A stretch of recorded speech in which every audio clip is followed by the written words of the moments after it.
Hi guys, हाय जैगवार्स, क्या हालचाल मेरे प्यारे प्यारे बच्चों। सब बढ़िया। What's up, welcome back to gravity circle. और मेरे प्यारे बच्चों, आज हम लोग थोड़े से क्वेश्चन न्यूमेरिकल्स करने वाले हैं आज के लेक्चर में। पहले हम अजियोट्रॉपी कंप्लीट कर लेते हैं। अजियोट्रॉपी कंप्लीट करने के बाद हम लोग कुछ न्यूमेरिकल्स देखेंगे और फिर आगे टॉपिक को बढ़ाएंगे। ठीक है, तो चलो गाइस, बिना देर करे आज के लेक्चर को हम लोग शुरू करते हैं। आई होप आपको पिछला लेक्चर बहुत ही बढ़िया और ऑसम तरीके से समझ में आ गया होगा एंड कोई तकलीफ नहीं रही होगी। अब हम लोग हमारा नया टॉपिक चालू करते हैं जिसका नाम है एजियोट्रॉपी। एजियोट्रॉपी। नाउ गाइस, एजियोट्रॉपी का मतलब क्या होता है? What do you mean by azeotropy? Azeotropy basically क्या होती है? तो देखो, ध्यान से समझना बेटा। ये एक ऐसी कंडीशन होती है जो आपके बाइनरी सॉल्यूशन, अगर आपके पास में कोई बाइनरी सॉल्यूशन है, ऑब्वियसली बाइनरी सॉल्यूशन जो दो कंपोनेंट से मिलकर बना होगा। पहला कंपोनेंट आपका सॉल्यूट होगा, दूसरा कंपोनेंट आपका सॉल्वेंट होगा। तो मेरे प्यारे बच्चों, ये एक बाइनरी सॉल्यूशन होगा। बाइनरी सॉल्यूशन के अंदर एक फिक्स्ड कंपोजिशन होगा। बाइनरी सॉल्यूशन का एक फिक्स्ड कंपोजिशन होगा।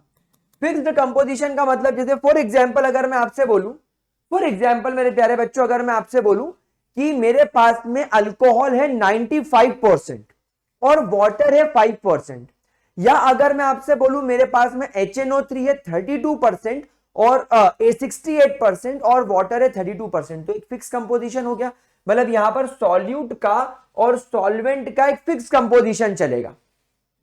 सॉल्यूट का और सॉल्वेंट का हमारा एक फिक्स कंपोजिशन चलेगा। ऐसा नहीं कि आपने कोई भी रैंडम कंपोजिशन ले लिया, नहीं नहीं नहीं, एक पर्टिकुलर कंपोजिशन पर ही आपको यह चीज देखने को मिलेगी।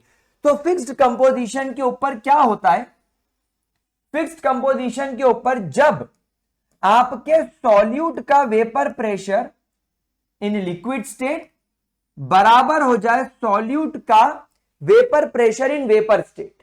क्या आप लोगों को समझ में आया? व्हाट इज एक्स ए?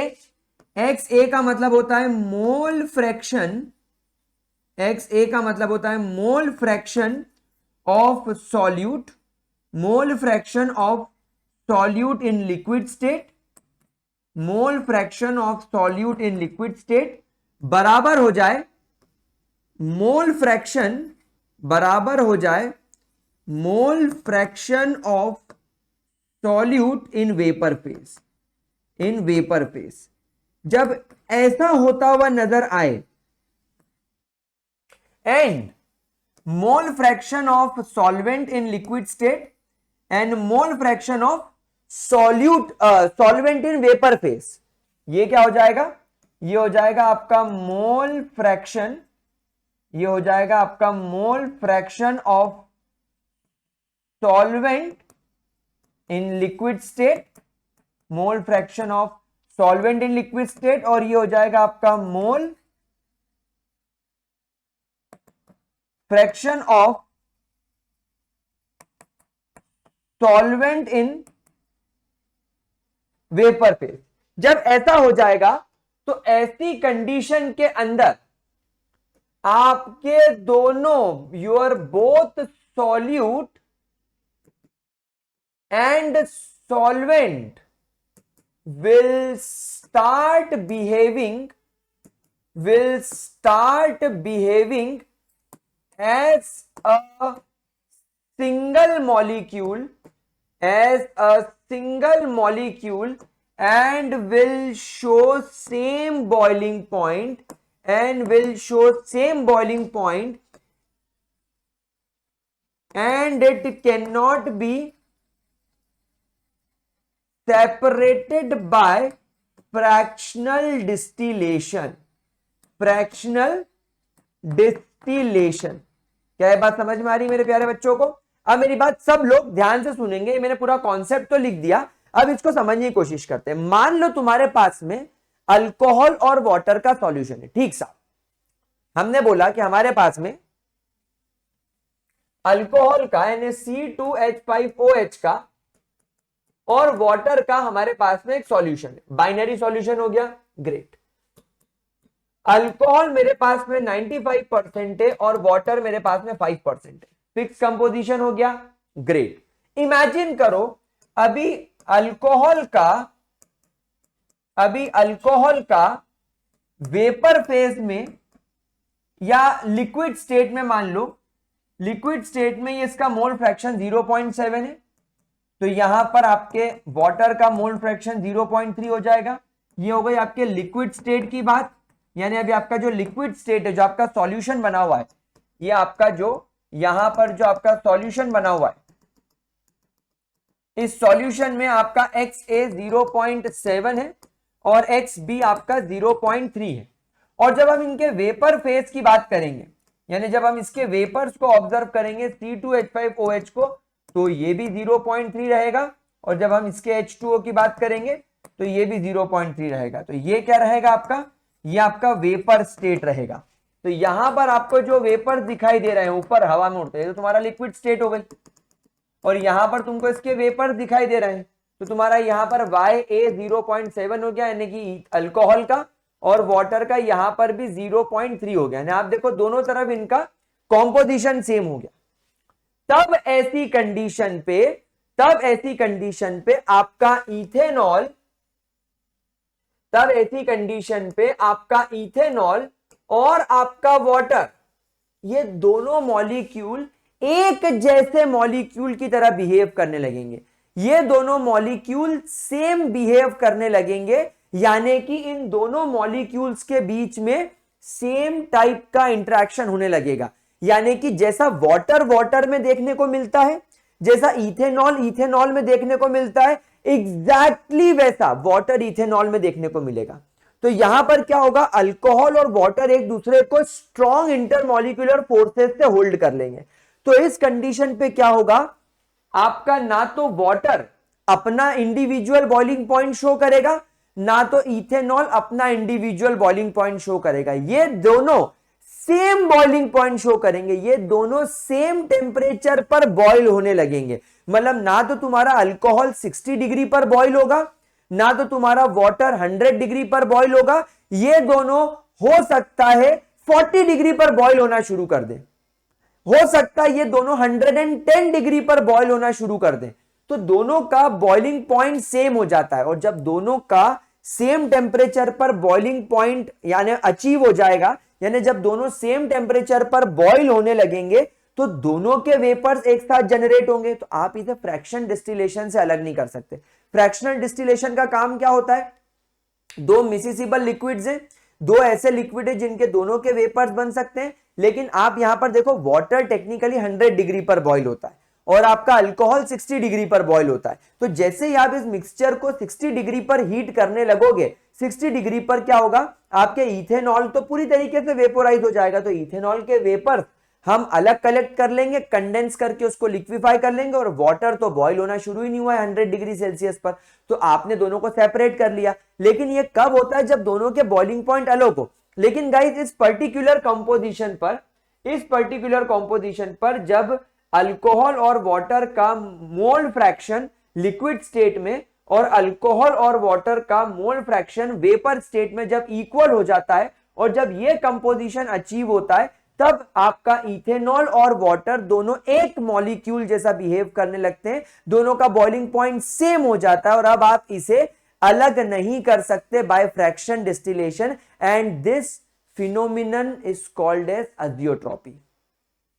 इस फिनोमिनन को अजियोट्रॉपी बोला जाता है। This phenomenon is called as azeotropy. And guys ऐसे मिक्सचर्स को एजियोट्रॉपिक मिक्सचर्स बोला जाता है, and such mixtures are called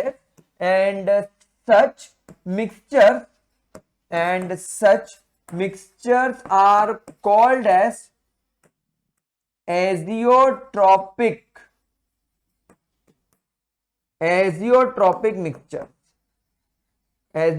mixtures. क्या बात मेरे प्यारे प्यारे गुलजारी लालों को समझ में आई? मेरे प्यारे प्यारे बच्चे लोगों को समझ में आई क्या? जल्दी जल्दी बोलो, मेरे प्यारे बच्चों को समझ में आई क्या? ठीक है, क्या हम आगे बढ़े मेरे प्यारे बच्चों? बढ़े। चलो अब गाइस एजियोट्रॉपी दो प्रकार की होती है। Now azeotropy is of two type. There are two types of azeotropy. Azeotropy दो टाइप की होती है। दो टाइप की एजियोट्रॉपी आपको यहां पर देखने को मिलेगी। पहली होती है मेरे प्यारे प्यारे kiddies is the minimum boiling. पहली वाली होती है minimum boiling azeotropy. Sir minimum boiling azeotropy का मतलब क्या होता है? देखो मैं आपको समझाता हूं, ध्यान से इस पॉइंट को समझने की कोशिश करना। मिनिमम बॉइलिंग एजियोट्रॉपी का मतलब होता है when your solute and solvent shows lesser boiling point than their original boiling point. यानी जब इनका जो ओरिजिनल बॉइलिंग पॉइंट होता है उस ओरिजिनल बॉइलिंग पॉइंट के बजाय इन दोनों का बॉइलिंग पॉइंट लेस शो होने लगे। अच्छा ठीक है, अभी थोड़ा और समझ में आएगा। ये कौन शो करता है? This is shown by, it is shown by those solutions, this is shown by those solutions which have positive deviation from Raoult's law। ये वो सॉल्यूशन शो करते हैं जिनका पॉजिटिव डिविएशन होता है राउल्ट्स लॉ से। मतलब राउल्ट्स लॉ के पी टोटल की वैल्यू जो हमने कैलकुलेट करी थी उसके मुकाबले इनकी एक्सपेरिमेंट में यानी रियल लाइफ में जो वैल्यू आ रही है वो ज्यादा आएगी। मतलब यहां पर क्या होगा, सॉल्यूट और सॉल्वेंट के बीच में उतना अच्छा फोर्स ऑफ अट्रैक्शन नहीं होगा। भाई मुझे बताओ पॉजिटिव डिविएशन राउल्ट लॉ से कब देखने को मिलता है?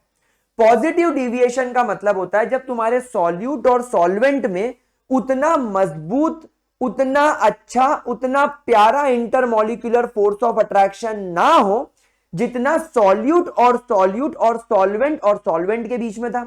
तो अब सॉल्यूट और सॉल्वेंट टेक्निकली एक दूसरे को उतना पसंद नहीं कर रहे हैं, तो ज्यादा जल्दी वेपर बनेंगे क्योंकि दोनों एक दूसरे को पसंद नहीं कर रहे हैं। समवॉट उनके बीच में कमजोर अट्रैक्शन, तो दे में रिपेल ईच अदर, तो जल्दी वेपोराइज होंगे तो आपकी उम्मीद से ज्यादा वेपर बनेंगे, तो आपको ज्यादा वेपर प्रेशर देखने को मिलेगा, यानी आपके पी टोटल की वैल्यू ज्यादा होगी। तो पॉजिटिव डिविएशन, इसका मिनिमम बॉइलिंग एजियोट्रॉपी से क्या लेना देना है? समझो, जब आपके सॉल्यूट और सॉल्वेंट के वेपर इजीली बन रहे हैं, दैट मींस आपके सॉल्यूट और सॉल्वेंट को मेरे लिए बॉइल करना आसान है। भाई बॉइलिंग का मतलब क्या होता है बेटा? बॉइलिंग पॉइंट एक ऐसा पॉइंट होता है जिस पर आपके लिक्विड का वेपर प्रेशर गैस के वेपर प्रेशर के बराबर हो जाता है। भाई सीधी सी बात है ना, अभी तुम्हारे रूम में एटमॉस्फेरिक प्रेशर 1 atm है, तुम्हारे पास पानी रखा हुआ है, पानी का प्रेशर ज्यादा है। आप बताओ जब आप पानी में, स्विमिंग पूल में जब आप चलोगे तो आपको वाटर का एक अपोजिट फोर्स लगेगा, आप इजीली आगे मूव नहीं कर पाओगे। लेकिन एयर में आप आराम से ऐसे मूव कर रहे हो, लेकिन पानी में आपको ऐसे मूव करना पड़ेगा क्योंकि पानी का प्रेशर ज्यादा है। तो आप पानी को बॉइल करो, आप पानी को हीट करो। कब तक हीट करो? जब तक पानी के मॉलिक्यूल्स का प्रेशर जो अभी ज्यादा है वो एटमॉस्फेरिक प्रेशर 1 atm के बराबर ना हो जाए। तो जब वो 1 atm के बराबर हो जाएगा, मैं बोलूंगा पानी के मॉलिक्यूल गैसियस फॉर्म में चले गए, तभी तो 1 atm प्रेशर शो कर रहे हैं। समझ में आ रही बात आपको? दैट मींस जब आपका लिक्विड वेपर फॉर्म में कन्वर्ट होने लगे, हम उसको बॉइलिंग पॉइंट बोलते हैं। अब यहां पर पॉजिटिव डिविएशन से साफ समझ में आ रहा है कि सॉल्यूट और सॉल्वेंट एक दूसरे को पसंद नहीं कर रहे, मतलब वो जल्दी वेपर फॉर्म में कन्वर्ट होंगे। मतलब तुम कम टेम्परेचर दोगे उसी में वो वेपोराइज हो जाएंगे, क्योंकि वो तो वेपोराइज होना चाहते हैं। सॉल्यूट सॉल्वेंट को पसंद नहीं कर रहा है, सॉल्यूट सॉल्वेंट में कमजोर फोर्स है, तो अगर तुम उसको जरा सा भी टेम्परेचर दोगे तो फटाक से बॉईल हो जाएगा। इसीलिए ये लोग मिनिमम बॉइलिंग अजियोट्रॉपी शो करते हैं। मतलब जब मैं तुम्हारे सॉल्यूट को और सॉल्वेंट को एक परफेक्ट कंपोजिशन पर, एक फिक्स कंपोजिशन पर जब मैं रखूंगा और जब ये अजियोट्रॉपी शो करने लगेंगे, तब सॉल्यूट और सॉल्वेंट का मॉलिक्यूल एक जैसा शो करने लगेगा, एक जैसा बिहेवियर शो करने लगेगा। और क्योंकि दोनों एक दूसरे को पसंद नहीं कर रहे हैं, उसके बावजूद एक जैसा बिहेव कर रहे हैं, तो अब क्या करेंगे ये लोग कम टेम्परेचर लेके वेपर फॉर्म में चले जाएंगे, क्योंकि वेपर फॉर्म में तो ये दूर हो जाएंगे। तो अभी क्या हो रहा है, ये दोनों एक जैसा बिहेव कर रहे हैं, चिपक नहीं गए, इनको प्यार नहीं हो गया है। तुमको लगेगा कि सर सॉल्यूट और सॉल्वेंट एक जैसा बिहेव करने लग गए तो इनमें तो प्यार बढ़ गया होगा। नहीं नहीं नहीं नहीं नहीं, ये एक जैसे बिहेवियर शो कर रहे हैं। इसका ये मतलब नहीं कि दोनों चिपक गए हैं। एक जैसा बिहेवियर शो करना और एक दूसरे से चिपक जाना एक अलग बात होती है। तो जब आपके अजियोट्रॉपिक पॉइंट पर, जब आपका ये दोनों सॉल्यूशन, सॉल्यूट और सॉल्वेंट का जब अजियोट्रॉपिक पॉइंट आएगा, तब ये दोनों एक जैसा बिहेव करने लगेंगे, दोनों का बॉइलिंग पॉइंट सेम हो जाएगा। लेकिन दोनों एक दूसरे से दूर जाना चाहते हैं, सॉल्यूट और सॉल्वेंट, तो ये लो टेम्परेचर पर ही अपने आप को बॉइल कर लेंगे। इसीलिए इसको मिनिमम बॉइलिंग अजियोट्रॉपी बोला जाता है, मिनिमम बॉइलिंग अजियोट्रॉपी बोला जाता है। चलिए मैं आपको इसका एक ग्राफ बनाकर बता देता हूं। यूजुअली इसके ग्राफ को समझने में बच्चों को थोड़ी सी प्रॉब्लम होती है, बट मुझे नहीं लगता आप लोगों को प्रॉब्लम होगी। आप लोग इसे बड़े आराम से और बड़े कन्वीनियंट तरीके से समझ सकते हैं। देखिए यहां पर हम लोग क्या करने वाले हैं, यहां पर हम लोग वेपर प्रेशर प्लॉट करने वाले हैं। Here we are going to plot the vapour pressure and here we are going to plot the mole fraction, यानी mole fraction versus vapour pressure का हम लोग यहां पर कर्व लेने वाले हैं। अब मुझे एक बात आप बताओ कि यहां पर आपका positive deviation from Raoult law होने वाला है। तो याद करो आप लोग जरा वो वाला कर्व जो मैंने आप लोगों को बताया था राउल्ट्स लॉ के समय। राउल्ट्स लॉ ने बोला था कि जब सॉल्यूट का और सॉल्वेंट का ये वाला होता है इस तरीके से, तो ये पी टोटल की वैल्यू कुछ इस तरीके से जुड़ जाती है। ये हम लोगों ने राउल्ट्स लॉ में पढ़ा था। यहां पर अपन इमेजिन कर लेते, ओ ये क्या हो गया भैया।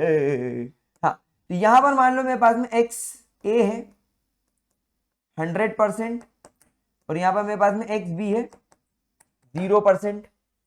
यहां पर मेरे पास में एक्स ए हो गया 0% और यहां पर मेरे पास में एक्स बी हो गया 100%।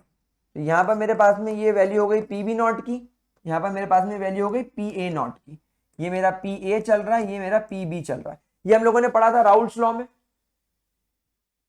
है ना। यहां पर आप समझ लेना, यहां पर जो ए में लेकर चल रहा हूं वो मैं लेकर चल रहा हूं C2H5OH यानी इथेनॉल, और यहां पर जो मैं बी लेकर चल रहा हूं वो मैं लेकर चल रहा हूं वाटर।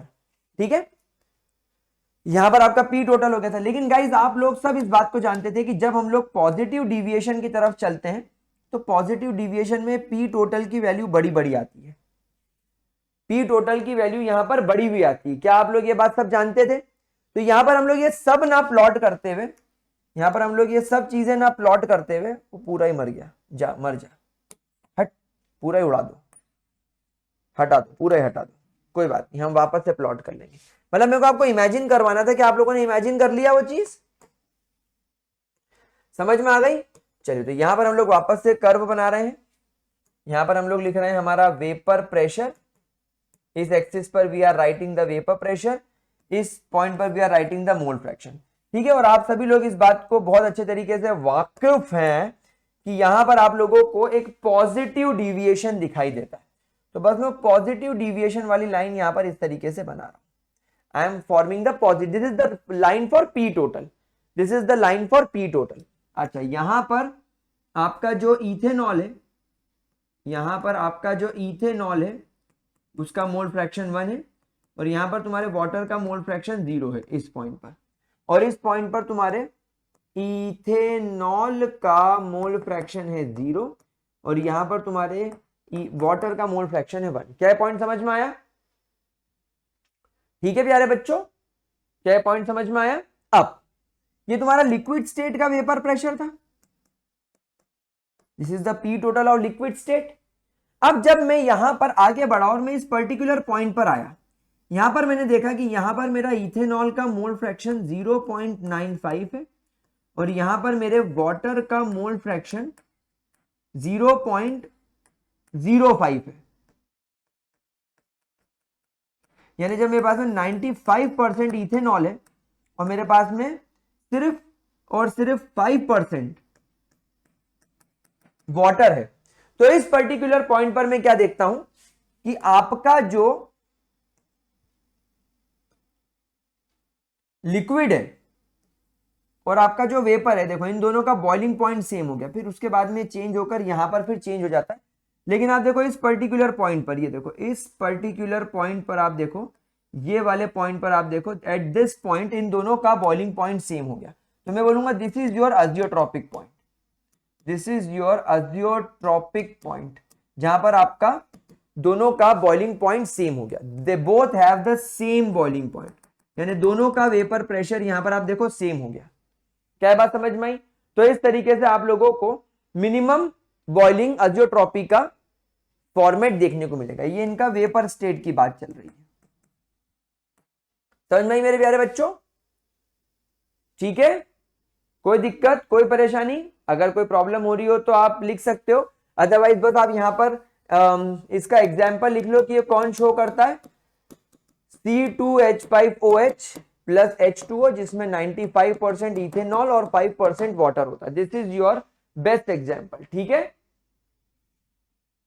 चलिए आगे बढ़ते हैं। मिनिमम बॉइलिंग अजियोट्रॉपी के बाद अब आप लोग ऑटोमेटिकली खुद ब खुद इस बात को बड़े अच्छे तरीके से समझ गए होंगे कि दूसरी जो तुम्हारी अजियोट्रॉपी आने वाली है वो आने वाली है आपकी maximum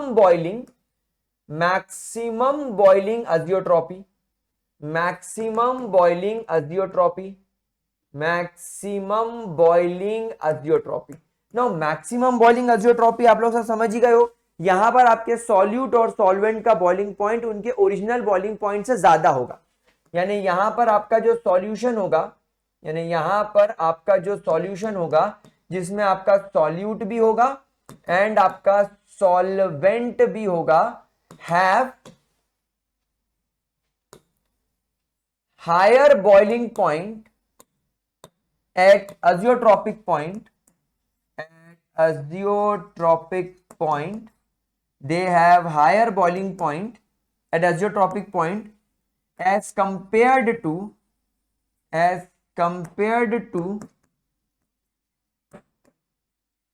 their original boiling point, as compared to their original boiling point। क्या आप लोगों को ये बात समझ में आ गई? ठीक है, अच्छा ये कौन शो करेगा? Obviously this is shown by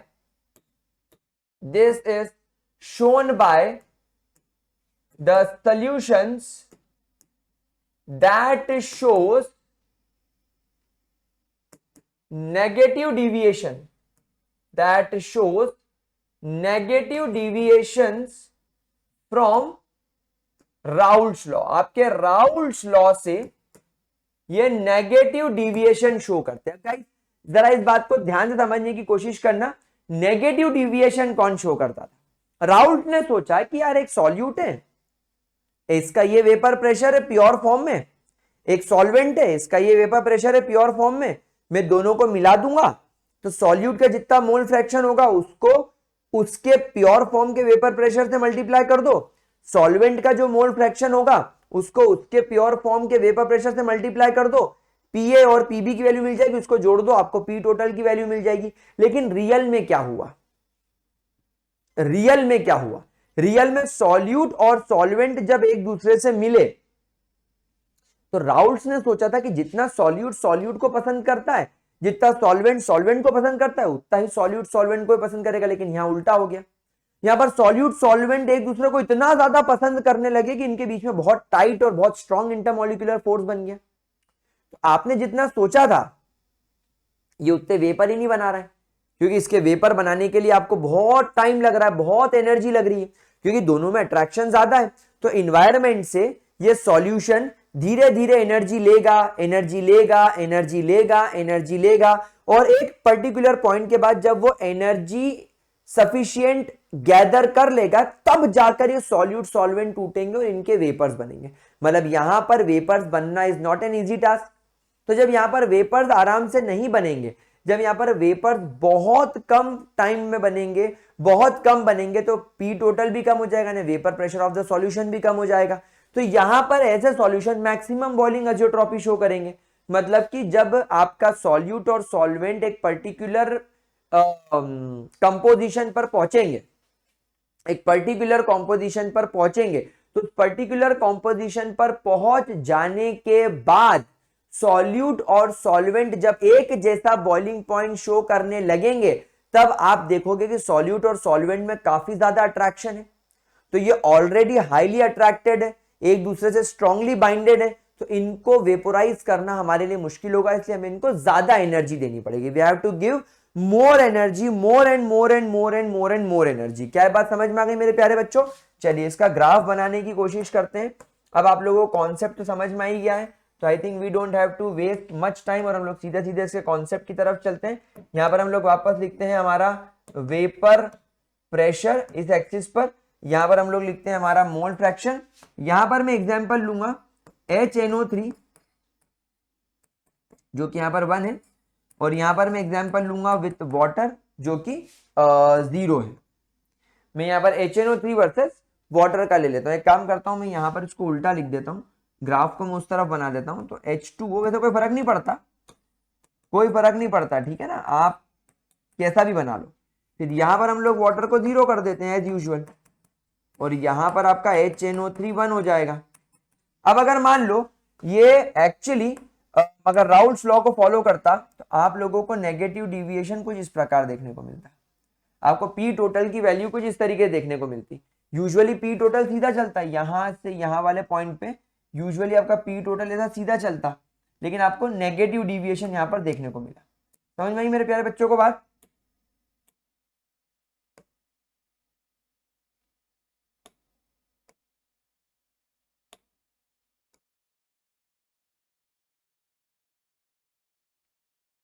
अरे यार ये साला अलग बेवकूफी है यार, ये पता नहीं क्यों डिलीट हो जाता है। गाली बक देता अभिमान आप लोगों को। बाल बाल बच गए अपन, बस बाल बाल बाल बाल बच गए, वरना आज ये बहुत सॉलिड वाली गाली खाने वाला था ये पॉइंट। चलो कोई बात नहीं, बच गए तो बच गए, वाह भगवान की इच्छा। चलो ठीक है मेरे प्यारे बच्चों। अब यहां पर आप देखोगे कि जब हम लोग एक इस पर्टिकुलर पॉइंट पर पहुंचेंगे, जब हम लोग इस पर्टिकुलर पॉइंट पर पहुंचेंगे जहां पर आपका HNO3 का मोल फ्रैक्शन 68% हो जाएगा यानी 6.8, और आपके वाटर का मोल फ्रैक्शन 3.2 हो जाएगा यानी कि 32%। तो मेरे प्यारे बच्चों आप लोग देखोगे इस पर्टिकुलर पॉइंट पर, एट दिस पर्टिकुलर पॉइंट, ये यहां वाले पॉइंट पर आप देखोगे कि क्या हो रहा है, क्या हो रहा है। यहां पर आपका बॉइलिंग पॉइंट कम होते होते होते होते होते यहां पर सेम हो गया, और यहां से बढ़ के फिर यहां पर ऐसा हो गया। तो यहां पर आपने ऑब्जर्व किया एट दिस पर्टिकुलर पॉइंट, यानी जब आपका वाटर 32% और HNO3 68% होगा, ये अजियोट्रॉपी वाला पॉइंट आ गया। This is your azeotropic point, यानी इस पॉइंट पर आपका HNO3 और आपके वाटर का जो बॉइलिंग पॉइंट है वो सेम हो जाएगा। ये नीचे वाला हम लोगों ने इस तरीके से इसको ऑब्जर्व किया है। क्या चीज क्लियर हो गई? ऊपर वाला लिक्विड है, लिक्विड स्टेट का वेपर प्रेशर है, और लिक्विड स्टेट का कंपोजिशन है मोल फ्रैक्शन का, और ये वेपर फेज का कंपोजिशन है। अब आप देखो यहां पर जब आपके लिक्विड स्टेट का और वेपर फेज का कंपोजिशन सेम हो जाएगा, मोल फ्रैक्शन दोनों के सेम हो जाएंगे, तो आप यहां पर देखोगे कि दोनों का वेपर प्रेशर भी इस पॉइंट पर, इस पर्टिकुलर पॉइंट पर सेम हो गया। ठीक है, तो ये मोल फ्रैक्शन हमने इस पॉइंट पर दोनों के सेम कर दिया, लिक्विड स्टेट का भी और वेपर स्टेट का भी। याद करो मैंने आपको बोला ही था कि जब XA और YA बराबर हो जाएगा, और जब XB और YB बराबर हो जाएगा, तो आपको अजियोट्रॉपी देखने को मिलेगी। तो ये वही तो पॉइंट है। ये लिक्विड स्टेट क्या शो करता है, ये XA और XB शो कर रहा है। ये वेपर फेज क्या शो कर रहा है, ये YA और YB शो कर रहा है। तो ये पर्टिकुलर पॉइंट पर आपका XA YA और XB YB बराबर हो गया, तो यहां आपका अजियोट्रॉपी पॉइंट आ गया। नहीं, इस पॉइंट पर आपका HNO3 और वाटर एक जैसा बिहेव करने लगेंगे। तो गाइस इसके साथ आपका अजियोट्रॉपी वाला पॉइंट खत्म होता है। चलिए इसको नोट कर लीजिए, फिर हम आगे बढ़ते हैं। नोट इट डाउन गाइस फटाफट से। तो हे गाइस, अनअकैडमी से आ गया एक बहुत ऑसम अपडेट। अगर आप लोगों को अभी परचेज करना है सब्सक्रिप्शन, तो गाइस अभी बहुत इंपॉर्टेंट टाइम चल रहा है। अगर आप अभी परचेज कर लेते हैं सब्सक्रिप्शन तो आप लोगों को बहुत कम प्राइस में मिल जाएगा, अदरवाइज रेट्स बढ़ने वाले हैं। तो guys use my code gravity, link in the description box. Purchase your Unacademy subscription now guys. चलो तो गाइस आगे बढ़ते हैं। मैं आपके लिए कुछ क्वेश्चंस निकाल के लाया हूं और मैं ये चाहूंगा कि आप लोग ये कुछ क्वेश्चन सॉल्व करें मेरे साथ में। चलिए, पहला क्वेश्चन गाइस आप लोगों की स्क्रीन पर है। ये हमारे राउल्ट्स लॉ की काफी अच्छी प्रैक्टिस करवा देगा। Vapour pressure of pure solvent दे रखा है 100 mg और vapour pressure of pure solvent, solute solvent जो भी मान लो, कंपोनेंट 2 का दे रखा है 150। पहले वाले लिक्विड के 2 मोल है और दूसरा लिक्विड के 3 मोल है। आपको इसका 100 बताना है, ठीक है। तो भाई मुझे पता है that P total is equal to PA naught XA plus PB naught XB। यहां पर हमें PA नॉट और PB नॉट दे रखा है, XA XB निकालना है। तो XA कैसे निकालूंगा मैं? XA will be equal to number of moles of liquid A divided by total number of moles. तो 3 प्लस 2 टोटल 5 मोल हो गए, यानी इसके मोल 0.4 है। तो XB के मोल 1 माइनस 0.4 यानी 0.6 हो गए। तो यहां पर वैल्यू पुट अप कर दो, 100 इंटू 0.4 प्लस 150 इंटू 0.6, ये हो जाएगा 40 प्लस 90, यानी कि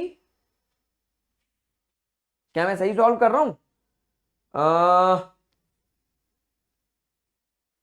नहीं, मैं इसको एक काम करता हूं, कुछ 5 4 20 यानी 0.4, तो 40 और 15 2 30, 130, हाँ सही है ना, 130।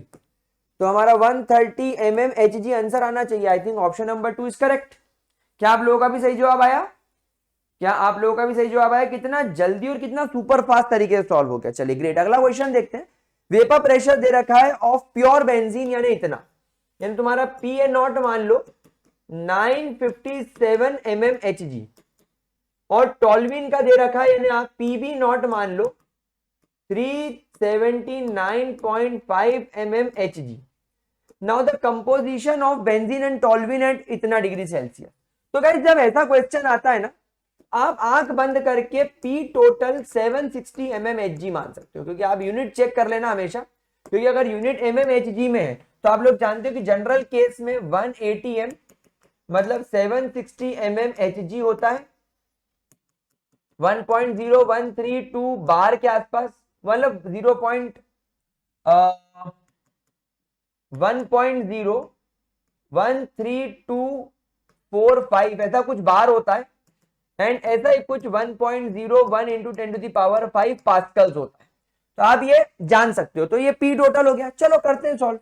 सो P टोटल की आपको वैल्यू दे रखी है, P total is equal to PA naught XA plus PB naught XB।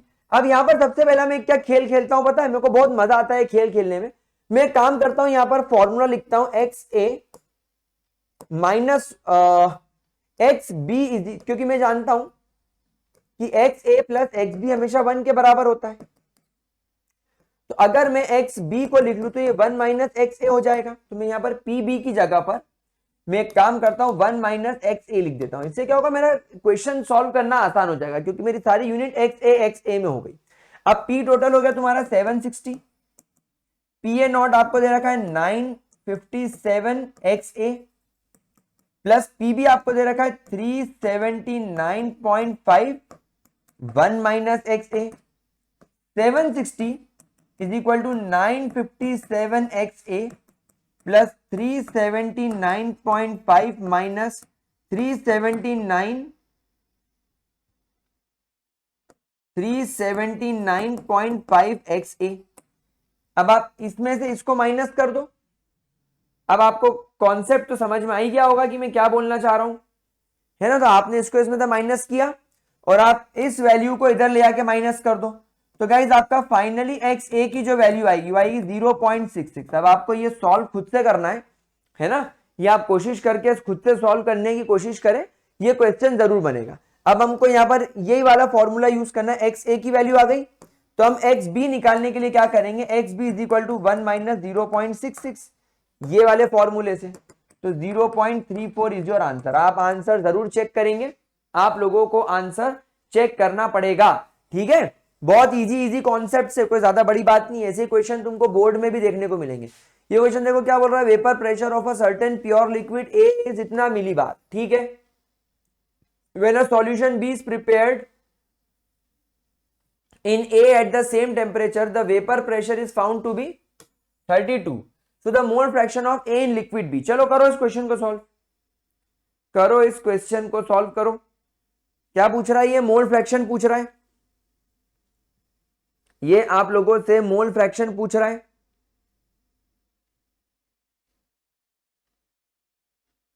अब यहां पर आपको सॉल्वेंट के बारे में कुछ नहीं दे रखा, तो ठीक है हम फॉर्मूला यूज कर ले, P is equal to P A naught X A. यह आपको बोल रहा है कि आपके पास में एक प्योर लिक्विड ए है जिसका वेपर प्रेशर अपने प्योर फॉर्म में इतना होता है।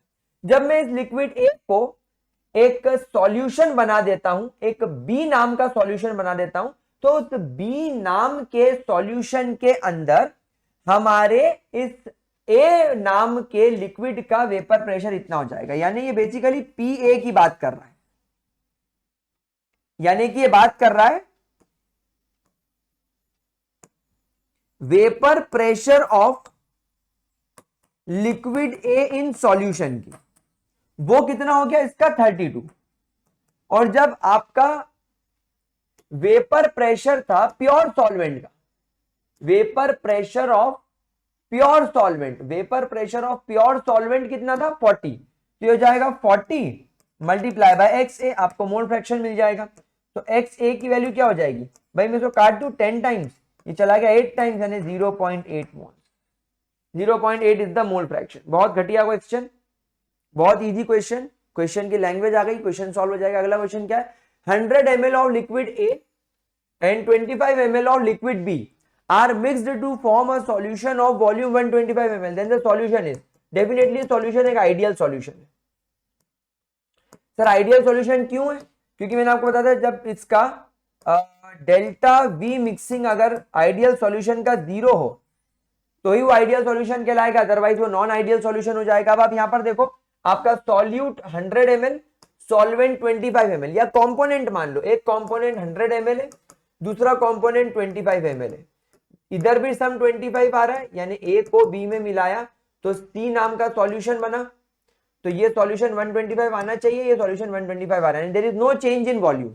अगर ये नॉन आइडियल सॉल्यूशन होता, अगर ये नॉन आइडियल सॉल्यूशन होता और अगर सॉल्यूट और सॉल्वेंट में इंटरेक्शन ज्यादा स्ट्रांग हो जाता, यानी ये नेगेटिव डिविएशन अगर शो कर रहा होता, तो ये सॉल्यूशन 125 ml से कम दिखता, नेगेटिव वैल्यू मिलती। और अगर पॉजिटिव डिविएशन शो करता है, सॉल्यूट सॉल्वेंट को पसंद नहीं करता, दूर दूर होता, तो वॉल्यूम बढ़ा हुआ दिखता, पॉजिटिव डिविएशन, ये 125 से बड़ी वैल्यू होती, पॉजिटिव वैल्यू होती। लेकिन क्या हो रहा है, दोनों वैल्यू सेम आ रही है, मतलब डेल्टा वी मिक्सिंग आपका 0 है, मतलब ये क्या है, आइडियल सॉल्यूशन। चलो क्वेश्चन नंबर 5 देखो, ये क्वेश्चन करके देखो, थोड़ा बड़ा क्वेश्चन है, थोड़ा बड़ा क्वेश्चन है, बट करके देखो हो जाएगा सॉल्व। क्या बोल रहा है, एक एक्वस सॉल्यूशन है जिसमें 28% बाय मास लिक्विड ए है। अब आपके में से कई लोगों की देख के फट जाती है 28%, कुछ नहीं है भाई, सॉल्यूशन 100% होगा, तो एक काम करो 100% सॉल्यूशन को 100 ग्राम सॉल्यूशन मान लो। मैंने सिखाया है आप लोगों को हमेशा परसेंटेज कंपोजिशन में, लिक्विड ए 28% है, कोई 28% नहीं, 28 ग्राम है। तो तुम्हारा, क्योंकि एक्वस सॉल्यूशन, एक्वस सॉल्यूशन है, मतलब डेफिनेटली वाटर कितना हो जाएगा, 100 ग्राम सॉल्यूशन है, 28 ग्राम सॉल्यूट है, तो 72 ग्राम तुम्हारा वाटर हो गया, 72 ग्राम तुम्हारा वाटर हो गया। अब ये वेपर प्रेशर वगैरह निकालने की बात कर रहा है, तो पहले तो मेरे पास में अभी गिवन मास है, तो पहले मैं इसके मोल्स निकालूं, फिर मोल से मोल फ्रैक्शन निकालूं, फिर पी ए नॉट और पीबी नॉट में मल्टीप्लाई करूं, तब पी टोटल मिलेगा। तो लंबी प्रोसेस है, बाकी कुछ नहीं है। तो तुम्हारे सॉल्यूट का यहां पर देखो, तुमको मोलर मास भी दे रखा है 140, तो यहां पर अपन एक काम करते हैं, कंपोनेंट ए की बात करते हैं, जिसका गिवन मास है 28, मोलर मास है 140, 4 7 28, नहीं एक काम करते हैं ना, इसको ऐसा करते हैं, 7 4 28 और ये 2 टाइम्स, यानी चला गया 5 टाइम्स, यानी ये हो गया 0.2, तो ए के मोल्स हो गए 0.2, ए के मोल्स हो गए 0.2। बी यानी आपके वाटर के मोल्स निकालते हैं। 72 ग्राम गिवन मास है, मोलर मास 18 होता है।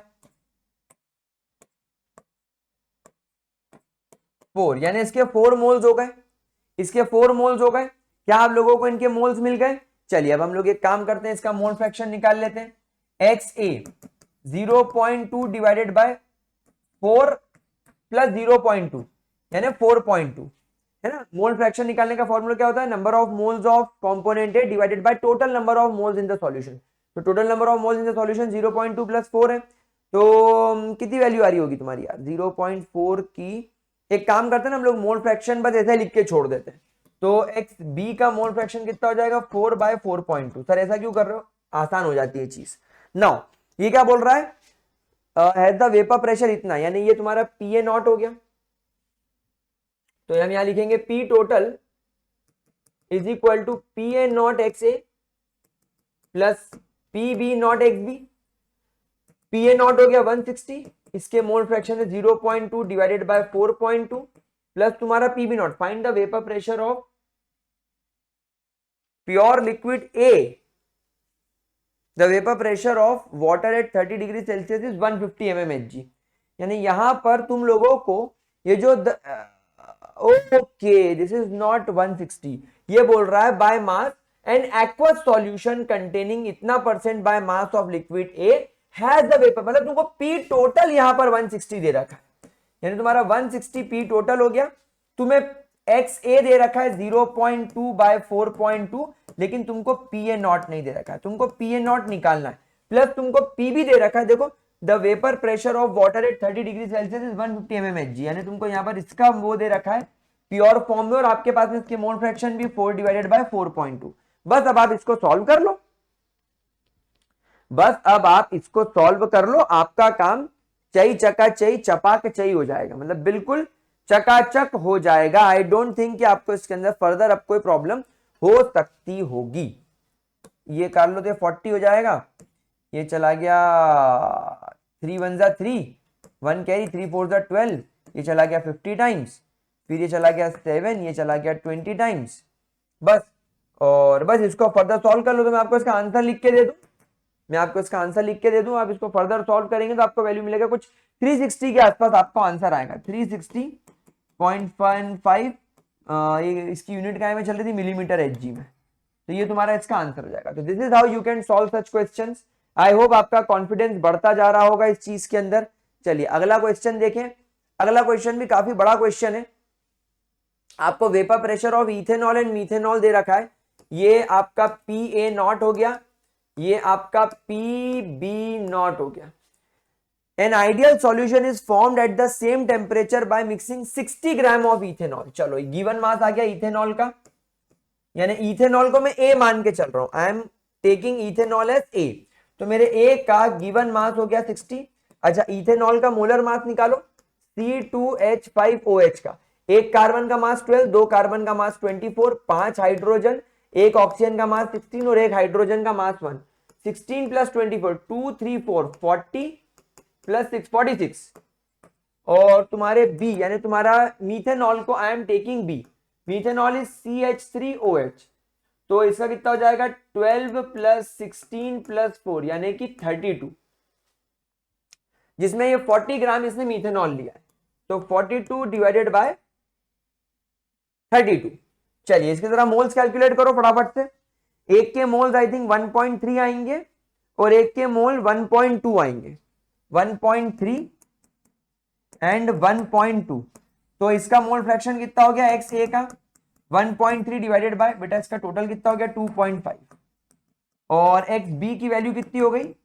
1.2 डिवाइडेड बाय 2.5। तुम्हारे पास ये हो गया। अब जल्दी से P A not, P total निकाल लो भाई। पी टोटल निकालना यहां तो मेरे लिए बहुत ही आसान हो गया। P A naught X A plus P B naught X B. P A naught क्या है? पी ए नॉट क्या है? पी ए नॉट क्या है? 44। इसके मोल्स कितने? 1.3 divided by 2.5 plus P B naught, P B naught, P B naught 88 multiply by 1.2 divided by 2.5। चलो तो आपको इससे पी टोटल की वैल्यू मिल जाएगी। क्या आप लोगों को इससे पी टोटल की वैल्यू मिल जाएगी मेरे प्यारे बच्चों? हाँ, हमें इससे पी टोटल की वैल्यू मिल जाएगी। और जहां तक मुझे समझ में आ रहा है, डेसिमल डेसिमल हटा दो, डेसिमल डेसिमल हटा दो, तो आप लोगों को यहां पर जो पी टोटल की वैल्यू मिलेगी ये आपको मिलेगी 65.52। Guys you need to calculate this, ठीक है? आप लोग वीडियो पॉज करके आराम से कैलकुलेट करके देखो, मजा आएगा। अभी क्या बोला? Calculate the total vapour pressure of the solution. हमें मिल गया, हमारा पार्ट नंबर 1 सॉल्व हो गया। And the mole fraction of methanol in the vapour state. याद करो, वेपर स्टेट का फॉर्मूला क्या है? आपको अगर Y मोल्स ऑफ मीथेनॉल निकालना है वेपर स्टेट, तो इसका क्या हो जाएगा? इसका हो जाएगा pressure of methanol in solution divided by P total. यही फॉर्मूला हमने पढ़ा था, यही फॉर्मूला हमने पढ़ा था मेरे प्यारे बच्चों, यस और नो? तो आप देखो यहां पर आपका जो मीथेनॉल है, आपका जो मीथेनॉल है ये वाला, आप इसका जरा वेपर प्रेशर निकाल लो, मेरे को कैलकुलेट ही करना पड़ेगा। तो इसको एक बार हम जल्दी से कैलकुलेट कर लेते हैं कि हमारा क्या आंसर आएगा। 88 multiply bye 12 and divided by 25, 42.24, ठीक है? 42.24 डिवाइडेड बाय पी टोटल तुम्हारा कितना हो गया? 65.52। बस आप इसको डिवाइड कर दो। जब आप इसको डिवाइड मारोगे कुछ 0.6 आंसर आएगा। तो 0.6 आपके YCH3OH की वैल्यू होगी। अगर आपसे कोई इथेनॉल की पूछता है तो बस 1 में से ये माइनस कर लो। तो अगर तुम्हारे YCH3CH2OH की अगर कोई वैल्यू पूछ रहा है तो 0.4 हो जाएगी, 1 में से माइनस करोगे तो गाइस समझ में आया तुमको मेरे प्यारे बच्चों? क्या आप लोगों को ये क्वेश्चन समझ में आए? तो देखो गाइस, मैंने कुछ 5-6 क्वेश्चंस प्रैक्टिस कराए हैं, है ना? मैं और आप लोग, अब आप लोगों का ये होमवर्क है। देखो आप लोग इस होमवर्क का स्क्रीनशॉट ले लेना। मैं सबसे अच्छा एक काम करता हूं, स्क्रीनशॉट ले लेता हूं। क्वेश्चन नंबर 7 स्क्रीनशॉट ले लो, दिस इज योर होमवर्क। ओ ब्लर हो गया, बड़ा तेज चल रहा है आज, हम मैनुअल करना भूल गए। चलो इसका स्क्रीनशॉट ले लो। हेप्टेन और ऑक्टेन का आपको आइडियल सॉल्यूशन दे रखा है। Vapour pressure of 2 liquids are इतना इतना, यानी आपको यहां पर भी ये पीए नॉट की वैल्यू दे दी यानी हेप्टेन की, पीबी नॉट की वैल्यू दे दी यानी ऑक्टेन की। What will be the vapour pressure of the mixture? Mixture का है तुमको यहां पर पी टोटल निकालना है। हेप्टेन का गिवन मास है, ऑक्टेन का गिवन मास है। ऑक्टेन का फॉर्मूला आप लोग जानते हैं, ऑक्टेन यानी 8 कार्बन, है ना? तो 16 17 18 C8H18। आप इसका मॉलिक्यूलर मास निकाल के मोल्स निकाल लो, मोल से मोल फ्रैक्शन निकल जाएगा। ये हेप्टेन है C7H16, इसका मोलर मास निकाल लो। तो आप ये क्वेश्चन कर सकते हो, you guys can solve this question. इसके बाद हम लोग क्वेश्चन नंबर 8 की तरफ चले। तो ये मैंने एनसीईआरटी का एक्सरसाइज उठाया। अब आप जरा एनसीईआरटी खोलना। एनसीईआरटी में आप लोग इंटेक्स्ट क्वेश्चन देखना। ये कौन से नंबर का इंटेक्स्ट क्वेश्चन है? 2.8।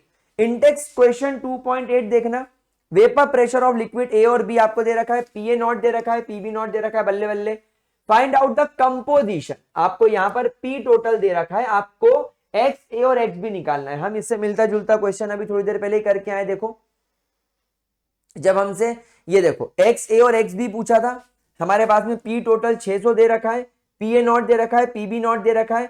आप एक्स ए रख लो और एक्स बी की जगह 1 माइनस एक्स ए कर लो। एक्स बी की जगह 1 माइनस एक्स ए पुट अप कर दो। सेम प्रोसीजर से क्वेश्चन सॉल्व करो, हो जाएगा। तो देखो अब एनसीईआरटी के क्वेश्चन भी बनने लगे, कॉन्फिडेंस आया। ये भी आपका एनसीईआरटी का क्वेश्चन है, ये एक्सरसाइज से उठाया गया है ना। 100 ग्राम लिक्विड ए है, गिवन मास दे दिया, मोलर मास दे दिया, मोल्स मिल जाएंगे। Was dissolved in 1000 gram of liquid B, given mass दे दिया, मोलर मास दे दिया। Vapour pressure of pure liquid B, pure liquid B यानी पीबी नॉट भी दे रखा है। Calculate the vapour pressure of pure liquid A, यानी आपको पीए नॉट इसमें निकालना है, पीए नॉट आपको इसके अंदर निकालना है।